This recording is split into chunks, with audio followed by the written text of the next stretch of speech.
So, a couple of days ago, there was a video that I made on losing dominion, and we shared some passages in Genesis where God told Adam to be fruitful, multiply, have dominion, subdue the earth. But then after the flood, he can't give those same instructions to Noah.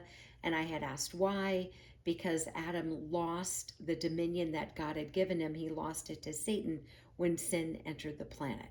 And the Bible needs to make sense. And so if it doesn't, it's because we're not thinking correctly. So that all makes sense when you know that Christ is the second Adam, when you see those passages that says that Satan is in control of the planet, etc. So me as a follower of God, I will do what he asks me to do to the best of my ability. And so people who are choosing to not follow him, of course, they're going to make other decisions.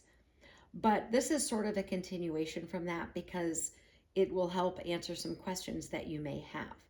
But just on an aside, James 1:13 says this: "Let no one say when he is tempted, I am tempted by God, for God cannot be tempted by evil, nor does he himself tempt anyone." So it's saying that God cannot be tempted. So we're going to kind of do a summary here of Matthew 4. You know the story. Jesus had fasted 40 days and 40 nights, and he's hungry, right? So Satan comes to him and says, turn this bread into stone. And Jesus is repeating that you cannot live by bread alone, but every word that comes from the mouth of God, right? And then Satan says to him, throw yourself down and the angels will protect you, etc., right?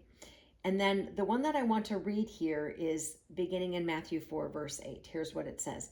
Again, the devil took him up on an exceedingly high mountain and showed him all the kingdoms of the world and their glory. And he said to him, all these things I will give you if you fall down and worship me.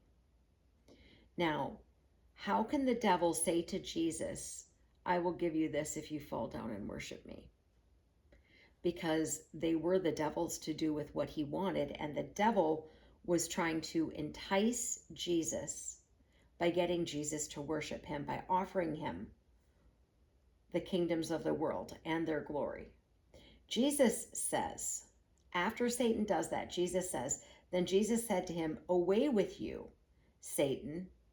He doesn't say, those aren't yours to give, those belong to my dad. He doesn't say that. Jesus did not correct him if Satan was wrong. Let me repeat that. Jesus did not correct Satan if Satan was wrong. Jesus didn't say, you're a liar. Those are not your kingdoms. They belong to my dad.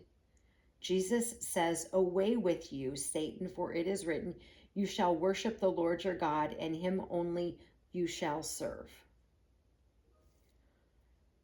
So Satan is trying to get Jesus to worship him by giving him all of the kingdoms of the world and their glory. And Jesus says no. If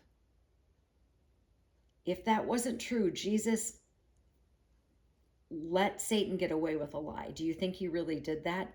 These kingdoms were Satan's to do with what he wanted because he got them from Adam when sin entered the world.